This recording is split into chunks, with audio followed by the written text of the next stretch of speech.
Hello boys and girls. Today's going to be a bit more of a straight up life coaching style video. There's nothing political, nothing to provoke people. Stop me trolling for a video and just provide you with something that's just useful. And also it gives me a video that I can send clients to when I'm talking about certain content with them. So today we're going to talk about core values. Core values are the things that you hold most dear to you. So as we're discussing core values and as we're processing core values, I want you to think particularly about things that move you emotionally, not things that you think should move you emotionally, but that do move you. And secondly, think in terms of things that you would fight for. Think in terms of things that you would make sacrifices for. So for me, things like honesty, what did I say on my last list? There's like honesty, independence, freedom, playfulness, control. All of these things go into my top 10 list of core values. And you should have a top 10 list of core values because it will teach you a lot about yourself and a lot about what you move towards. These are the coordinates for your map of reality. And they'll show you what you move towards. Now, if you don't feel motivated and you feel anxious and depressed a lot of the time, what you need to look at is how congruent is your current lifestyle with your core values. But you're not going to be able to do that until we find out what your core values are. So if you put in core values list into Google, you get loads of different examples of lists of say 400 or so values, potential values. I'll give you a couple of links in the about bar below, and this will allow you to, if you want, do the work.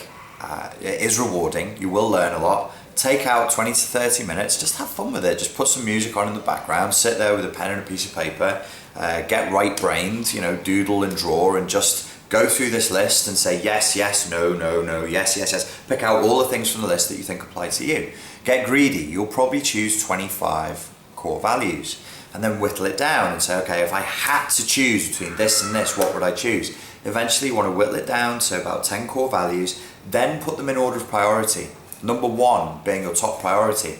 And you'll be saying, how do I know? How do I know? Go inside. Use the inner dowsing rod. Use the inner emotional gauge to let you know, yes, if you're getting this, like, oh, I feel strongly about, it could be money. Don't moralize. If money and fame and recognition and power are important to you, then you put that down. They're your values, it's your life. Don't moralize, it doesn't matter. It's not, oh, you're a good person. You'd be sat there going, oh, I must put compassion at the top. I must put empathy at the top. Look, if you read my list of values, my full top 10 list, like if I turned away from it and went, okay, imagine you're reading this as a therapist and this as a client. I was like, okay, this person's a bit of a control freak and it looks like whatever this person is dealing with, they feel like their intent has been interfered with, because you can tell by my list of values. If somebody's obsessed with freedom, obsessed with independence, obsessed with control, you don't have to, you don't need a degree to work that one out, do you? Now, I got to be honest with you, when I did this video yesterday and it was so boring, it was so dry. When I watched it back, there was no energy there, and I was like, actually, this video, this concept on its own, I've been working with for so long that I find it a bit boring. It's a little bit boring. So I thought, how can I make this interesting? When I want to make a subject interesting to myself, I can either go controversial, or I can, in terms of the creative process, I give myself a structure. And for various reasons that I won't go into because it'll put a lot of people off, I like to play with random number generators and lists. So I go to random.org and there's a random number generator there. And then I get out my list of core values and I say, okay, I'm going to have this random number generator pick out 5 core values for me, and I'll talk about those core values as examples for the video, and then I have a structure to work around, and it forces my mind to think laterally, and then I'm interested. And then I was like, why don't you pick a celebrity to work this through? To go, okay, here's the core values, let's apply it to the celebrity. Now, some of you are going to think that I've made this up, especially when you hear the list of core values, but I swear to you it's true. I went on to Google and I was like, whatever, I'm going to write a list of celebrities in Google, and the third one down, I'm going to use the first person on that list as my example. So the third one down on Google is the Forbes, if you put celebrity list, it says the 100 most powerful celebrities in the world. Number 1, fucking Oprah Winfrey. Fucking Oprah Winfrey.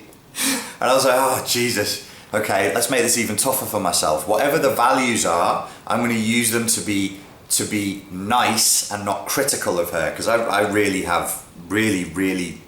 don't like the attitudes and some of the beliefs that she espouses, but I'm not going to get into that in this video because I said I wouldn't. So I picked Oprah Winfrey. I didn't pick Oprah Winfrey, the fucking random number generator picked it, because it was, whatever it was going to be. I said, which one of the list that Google gives me should it be? It said number 3. I said in my own head, whoever's number 1, that's what I'm taking. Got Oprah Winfrey. Went to the random list of core values, put in random number generator, number 1, core value number 1, philanthropy for Oprah Winfrey.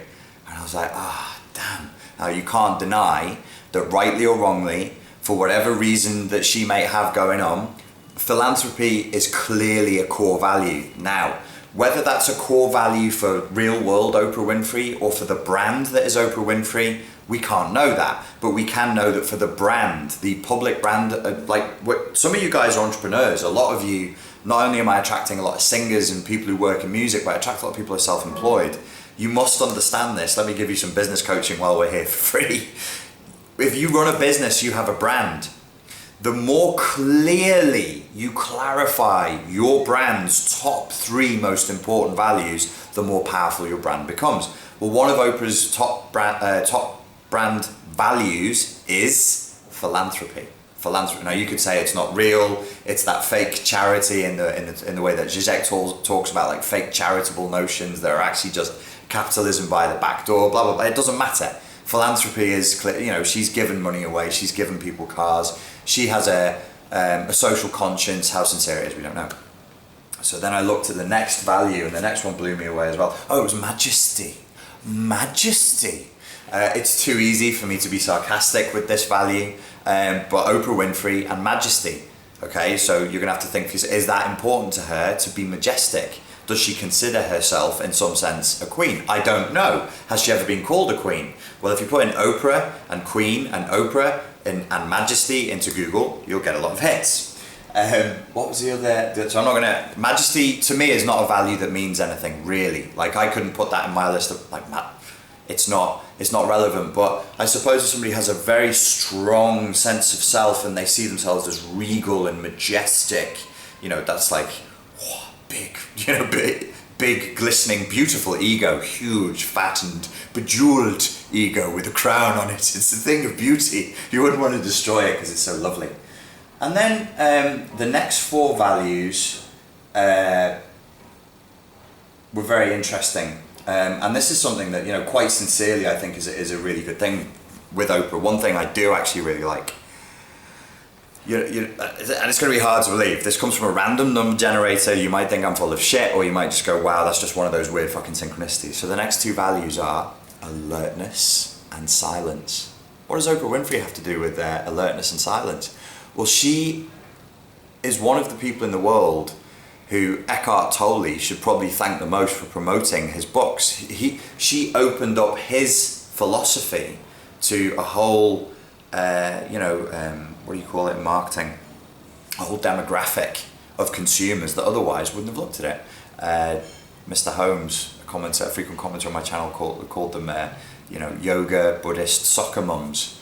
And they will have bought Eckhart Tolle's books because it's on the Oprah reading list. Alertness, what did I say? Alertness and silence. And I actually thought, is silence a value? And then I thought, my God, how many times have you blessed the silence? How many times have you, I'm talking to myself here, how many times have you come home and gone, oh my God, it's so silent, it's delicious. Just drink in the silence, the emptiness, the lack of people. This other thing is alertness. Well, silence and alertness, to me, would be core values of pretty much the Eckhart Tolle philosophy. Which is to me, people will argue with me about this, it is very, very rooted in pure Zen meditation, which is nothingness. You know, it's a Zen saying, nothing is as good as nothing. If you listen to the Zen Buddhist teacher Thich Nhat Hanh, if you can wade through his thick Vietnamese accent, it's excellent material, especially as it relates to anger and dealing with anger. And Thich Nhat Hanh has talked very, very cogently about the links between Zen Buddhism and psychotherapy. Most of these things are available for free on YouTube. You can go and listen to them, provided you can get through the Vietnamese accent. And Thich Nhat Hanh and Eckhart Tolle are, in some senses, you could sum up the whole philosophy as, you know, trying to make it palatable to the modern Western capitalist society brainwashed consumer that nothing is as good as nothing, that what they offer you is nothingness, and that you should go, oh yeah, nothingness is awesome, which is like, is opposite to our cultural programming. What are you offering today? I have brought you a cup of nothing. There is your gift. You go, whoa, thank you for this nothingness. That's delicious. But it's really about rewiring your brain to think in terms of non-suffering as being a form of pleasure. Thich Nhat Hanh often says, you know, when you have a toothache, when the toothache stops, you go, oh, thank God the toothache has stopped. It feels so good to not be in pain. And he sort of makes the point, well, why not enjoy the not toothache now? Like, I don't have a toothache right now. My teeth feel lovely. And you can actually rewire your brain to think that way. In NLP terms, Richard Bandler, one of the founders of NLP, has made this point many times in seminars, is look, most people run a scan of their bodies, and he was talking particularly about people who are like hypochondriacs and addicted to Munchausen syndrome. They scan their bodies and they look for pain. If I scan my body right now and look for pain, I've just done 4 days back to back of weights training. There is pain in my body, but I don't allow that pattern to go to where hurts now. Now, if I focus on the pain and make it bigger, then it's going to get worse. Whereas if I focus on where feels good in my body, where is there no pain, or where is feeling good, where is feeling alive, where is feeling present in my body, then it changes. So core values, alertness and silence, fantastic. Do I value silence? Yes, I do. Would it get on my top 10 list? No, it didn't make it onto the top 10 list. Alertness. This idea of alertness in the Eckhart Tolle, Thich Nhat Hanh, pure, I keep saying Zen, and some people go, well, that's like a sect. That's like you're like promoting a cult of. Okay, well, fine. Let's talk not Zen. Let's talk in terms of pure Buddhism. Pure Buddhism should be what it should be, idealizing what it could be. What it should be is just really listening. There's nothing to it. And I mean that in the sense of there is a nothingness to it. And that nothingness is not an empty nothingness. It has, if something becomes neutral, it's tinged with positivity. This is philosophy, which isn't really what the channel is about, but we'll deal with that in another video. If you reduce to neutral, then it becomes positive. Why? Well, because. Discussion for another day. But it should be about pure alertness and just raising your awareness as high as you can. Raising your awareness of what's going on inside your body, inside your mind, and in the external world. And in the Zen tradition, the reason why the warriors, the samurai, chose Zen and venerated Zen was because it would allow you to raise your awareness up so that you become more effective in the world, because you have that 360-degree alertness. You're more able to process, react. Like if somebody's running at you with a sword because they want to cut you in two, it's good to be able to be calm and to make good, quick, effective decisions, and to be able to slow time down. You need to be able to look at them. So those are core values as well. You know, staying calm in the face of danger, remaining tranquil, remaining centered. These become core values. So this video is about core values. You finding out what your core values are, realizing that if you feel no motivation in your life, then your life and the way you're living it right now is probably not congruent with your core values. Another one of my core values, you might have noticed, is to be heard. If I feel heard, that's a very strong core value for me. Recognition is a core value for me. You know, oh, well, these are things of the ego. Well, perhaps they are, but let's have a nice, healthy, warm, compassionate ego before we try and kill it, and just talk in terms of destroying things that maybe serve us somewhat. The ego is a whole interesting topic, and one I'll do a video on someday as well. So the core values are about making sure that if your life is in line with your, know what your core values are. If your life is in line with your core values, you'll feel good, you'll feel motivated, you'll have passion. You'll have that flame, you'll have that fire. That's where the fire comes from, is in living in accordance with your core values, with bravery, with assertiveness, with a healthy, competitive, aggressive drive, and with the ability to withstand pain, which is what being Spartan is about. It's about healthy, aggressive competitiveness and being able to withstand some pain and not expecting life to be easy. Being okay with difficulty, being okay with suffering, being able to smile through it. Okay, this is what it is. It's like a stoic, cynic philosophy that we try and bring together just to help people deal with the mess that the world seems to be in right now. There's a lot of mental suffering around, so these things can help. And the other thing with the core values that I wanted to mention with you, apart from the aside about business, like if you are a business person, you must understand your brand's core values. Like the Spartan Life Coach has very clear core values. I'm not going to patronize you by telling you what they are. You can see what they are. If you go to my other business, Street Fight Secrets, the colors, the look, the feel of the website, the language that is used reflects certain core values, and those core values resonate inside the person who's observing them, and it pulls them in. Just a final point about marketing. If you know anything about internet marketing, you'll know the name Frank Kern. The essence of what Frank Kern teaches in his very popular, very powerful tutorial called Mass Control is about mirroring the core values of your target audience. You need to understand the core values of your target audience and mirror them. I understand your core values, which is why you keep coming back and why you enjoy these videos, because I'm appealing to those core values. Similarly, outside of business relationships, into interpersonal relationships and loving relationships, if your core values are aligned, everything else will sort itself out. You could be from different ethnic, religious, political backgrounds at the opposite end of the spectrum. If your core values mesh, you will be fine. Similarly, if your core values don't mesh, like if one partner values honesty and loyalty and the other person doesn't give a fuck about honesty and loyalty, you're gonna have a problem. That's a core value mismatch, we'll say. Okay, that's it for today about core values. See, I'm gonna say something nice about Oprah Winfrey. You know what I mean? I can do these things, I just have to push myself to it sometimes.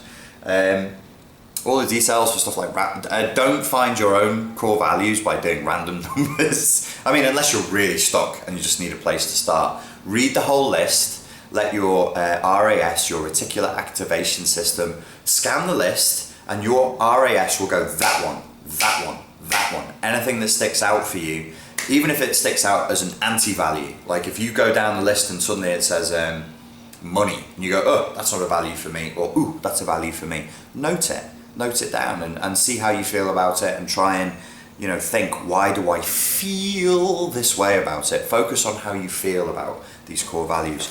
Okay, boys and girls, thank you very much for your time and your attention, and I will speak to you again soon.